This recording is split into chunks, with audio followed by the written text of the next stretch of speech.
welcome back to another episode of Fridays with Fran, and today we're out with my favourite animal on the farm, Richard, but that's not who we're here to talk about today. We're here to talk about the North Ronaldsay sheep.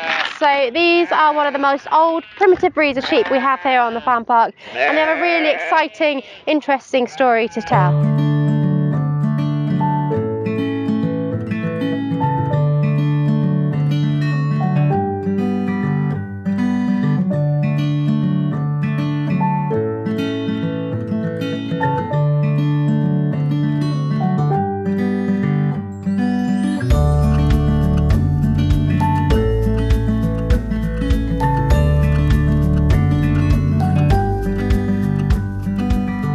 So the North Ronaldsays come from the Isle of North Ronaldsay, where they get their name, and that's up in the Orkney Isles, just off the coast of North Scotland, so going a long, long way up.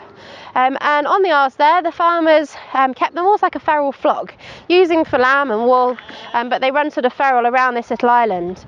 Now, during the 1800s, the industry changed quite a lot on the island. Previously, they'd had a lot of the business was through a process called kelping, where they collected kelp, they burnt it, and then used it to create potash to then sell back to the mainland UK. But during the 1800s, this trade started to diminish, and what we saw there was that they had to start going more and more into agriculture. This was more beef farming and arable farming in order to make a living. Many people did leave the island, so the population dropped. Now, the sheep on this island had been living feral. They'd been running wild, and the big problem they had were the sheep then started to eat the crops and eat the grass that they wanted for their beef animals, where they were making their money. So the islanders came together and they built a great big long wall that ran all the way around the outside of the island, 12 miles in length. So a great big process, a stone wall tall enough that the sheep couldn't jump over the top, and they forced the sheep from the middle of the island out onto the beaches. And there, these little sheep had to survive on a diet of seaweed and kelp. For many of the months. They brought them back in to lamb on the paddocks, but then they put them back out on the beaches. So they really adapted to waiting till the tide went out, eat the seaweed, and then retreat to the beaches. Now, one big problem was identified when the Rare Breed Survival Trust was first set up in 1973.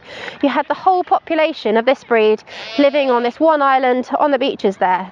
And if you had a disease outbreak like foot and mouth, or you had a bad storm or an oil slick from a ship, you could lose the whole breed in one go. So they were one of the big concerns, and they set up the North Ronaldsay project. So in 1974, the Rare Breed Survival Trust set off on their North Ronaldsay project, and this was where Joe Henson, who founded our farm park and also founded the Rare Breed Survival Trust as their first chairman, set up a bunch of money that came as the early money from the Rare Breed Survival Trust, and they actually purchased a second island up in the Orkney Islands. It's called the Lingholm Island, and although it sounds like a big expense buying an island up off the coast of Scotland, it was a decent amount of money, but in the 70s, a remote island was probably not quite as much money as you may think. But they took some of the sheep from the first island onto that second island. They did this with a boat, and this was done with little Adam, who now runs our farm, who was only 8 at the time. He went up on this mission too, and his dad, and they put the sheep on the boat and took them over to the second island, and that way to help ensure their survival. So if you did have an outbreak of disease on one island, the other population is still surviving. They also brought some back onto the mainland, and this is when our flock of North Ronaldsay first arrived here at Bemborough Farm on the Cotswold Farm Park. And so this is the Bemborough flock behind me.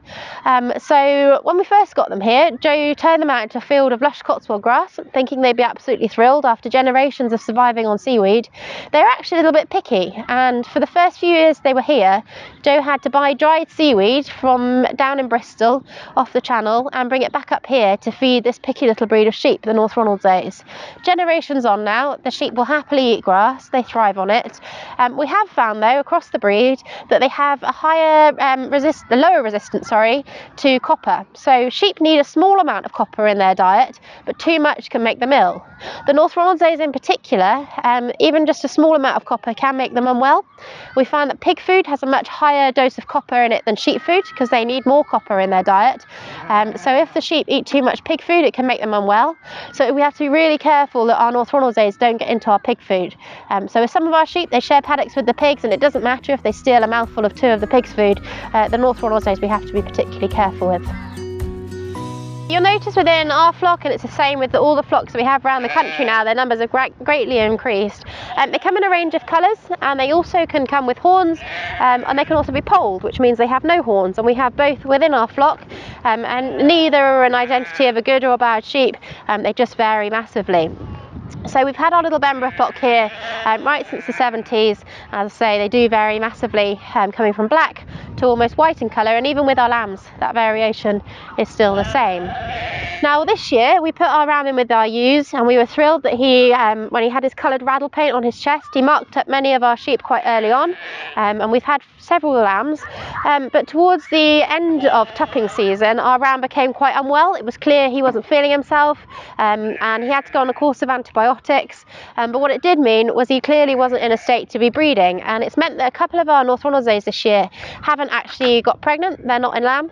We could have made the decision back in the autumn to put in a different ram of a different breed. We didn't have another North Ronaldsay ram, which would have meant our ewes would have had lambs. With some of the breeds we may have done that, put in something like a Dorset or a terminal sire, and we just used that lamb for meat. The North Ronaldsays are naturally incredibly small. That's part of the way they survived up on Orkney. They didn't want to be too big. If we were to crossbreed them with another breed, they'd be worth very little for meat. They'd have no conservation purpose because they wouldn't be a pure North Ronaldsay. So we took the decision, when our sick ram was taken out, we wouldn't replace him with a different ram. And so there are a few of our North Ronaldsay ewes, like this one just here. She has a black mark on her side, which meant at pregnancy scanning she wasn't pregnant. We know that's not her fault. It's not anything to do with her. It was to do with the ram. So she'll just have to wait till next year to go to the ram next year and have lambs. But we do still have plenty of lambs from our early stint here, a mixture of black and white ones, lots of females, which is fantastic. For some reason in recent years we've seemed to have had a great big run of male lambs. We've finally got lots of female lambs this year, meaning that we've got lots of little replacements to come and join the flock and sell on to other future breeders of the breed, which is great. There seems to be, as I say, lots of little boy lambs over the last few years, but a flurry of girls, especially early on this year. You'll notice they wear tags in their ears.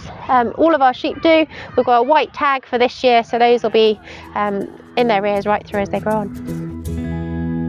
So with all the rare breeds here on the farm, particularly with our primitive sheep who are very naturally small, very slow growing, they do lack a commercial market. They never get particularly big. We can use them for meat, it just takes a lot longer. So the more we can sell for future breeding, the better. And we have a lot of enthusiasts and fanatics in the breed who come here and they purchase sheep from us, either directly here on the farm, email in, or phone up, and therefore start their flocks or add to their flocks. For any that we haven't sold that way, we also attend often a big show and sale at Melton Mowbray in the autumn, and it's a rare breed sale. So there's hordes of rare breed sheep from right around the country of every possible rare breed you can think of, and they have a show and a sale. Breeders get together, get to know each other. There's a sort of party in the evening, and we often sell North Ronaldsays there. So if we've got spare rams to go on to future breeding with other people, and any extra females, we go there. And we also buy our rams often from there to rejoin our flock, where we change up our bloodlines. So there may be many of these little lambs scamping here who will come on to rejoin our flock, and others will join smallholders right around the country. So a big change from back in the 70s, 50 years ago, when the whole flock were on that one island. They're now scattered right from the southern coast of the UK all the way up to that most northern part. So join us next time for another episode of Fridays with Fran, where we'll be catching up with our Berkshire piglets, which have only been born in the last few minutes. We'll see how they're getting on.